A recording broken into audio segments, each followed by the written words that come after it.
Hello, this is my sweet mess and welcome to my kitchen, where every week I make a mess trying new recipes in the pursuit of something sweet. This week, I am excited to try a new to me recipe for berry croissant bake from Life in the Lofthouse. I'll leave the original recipe link in the show notes below. I'm excited to try this recipe because it looks relatively simple but delicious. The recipe uses lots of different berries, and there's an option to prepare the dish the night before, which sounds like a great breakfast or dessert option for busy families. I love the idea of a low-stress, delicious breakfast or dessert, so let's get started with our mise en place. Mise en place is a French term which translates to putting in place or everything in its place, which is the process of preparing ingredients and tools for cooking. What I'm doing is taking a look at my ingredient list and recipe steps before I get started with the bake, and then I measure everything out and put the ingredients in their own bowls as opposed to measuring and dumping as I go.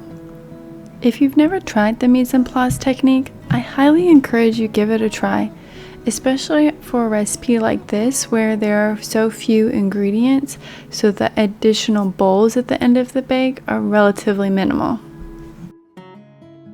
This recipe calls for using already baked 4 large croissants and breaking them into bite-sized pieces. I'm going to use my impeccably clean kitchen scissors and just chop them into what I consider bite-sized pieces. If you have kiddos, this would be a great opportunity to include them in the baking process.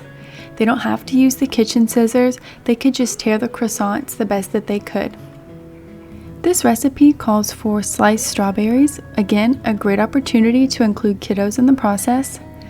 Now, before slicing the strawberries, I went ahead and off camera washed the strawberries, the raspberries, and the blueberries. I try to wash all of my fruit and veggies as soon as I get home from the store so I can immediately use them in a recipe or just snack on them. Once everything is measured out and set aside in its own bowls, I can move on to prepping my equipment. In looking at the recipe steps, I will need to prepare a 9x9 inch baking dish. Now, I don't actually have a 9x9 inch pan. I do, however, have this 8-inch round pan that I think should work just fine.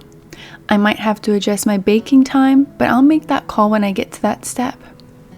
Once I have thoroughly coated my 8-inch round pan in cooking spray, I can move on to preheating my oven.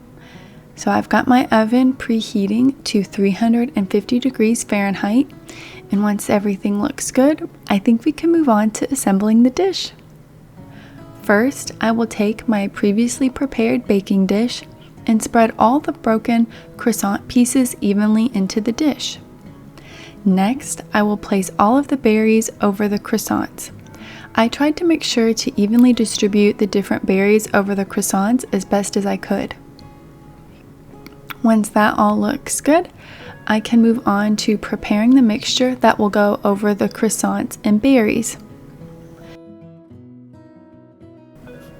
Using either an electric hand mixer or a stand mixer with the paddle attachment, I will beat the softened cream cheese until light and fluffy.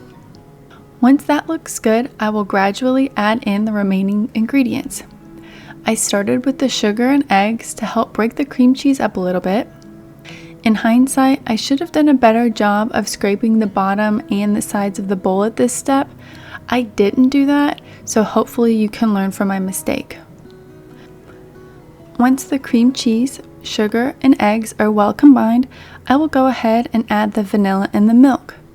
Now this will make your mixture very liquidy, that's a technical term, so you may need to adjust the speed of your mixer so it doesn't slosh out of your bowl.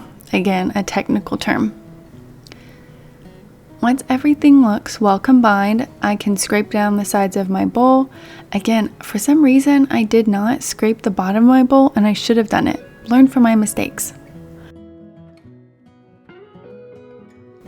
Let me get our croissant and berries dish, and then I'll go ahead and pour the mixture over the croissants. If you remember earlier, I mentioned that I wished I had scraped the bottom and the sides of the bowl quite a bit better when I was making the mixture. This right here is why.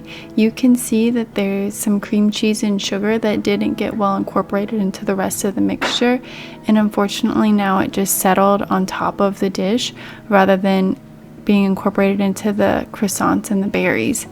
Make sure that when you're making your mixture, you're scraping down the bottoms and sides of your bowl to make sure that everything is well incorporated. And next time I make this dish, I'll be sure to take my own advice. The next step is to let your croissants and berries and that mixture we just made rest in the refrigerator.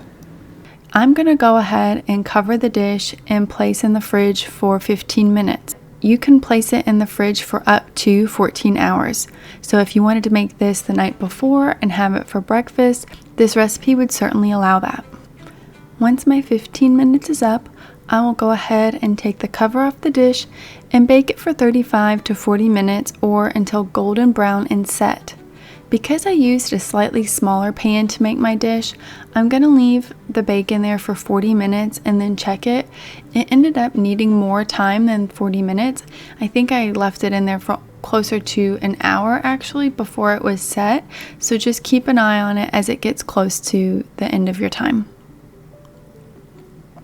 Once it's set and looks golden brown, I'll take it out of the oven and marvel at it because this looks absolutely wonderful and it smells great too. I'm going to go ahead and just let it cool off a little bit before I serve it. Alright, I think I've waited long enough, so I'm going to go ahead and get myself a healthy scoop of this delicious looking berry croissant bake. Wow, this is wonderful. I think if you like cobblers or danishes, then you are absolutely going to love this. Those croissant pieces really soaked up all of that mixture that we put on top and definitely made a really, really nice soft texture to the dish. I think if I was to make this again, I would actually layer the croissants and the berries.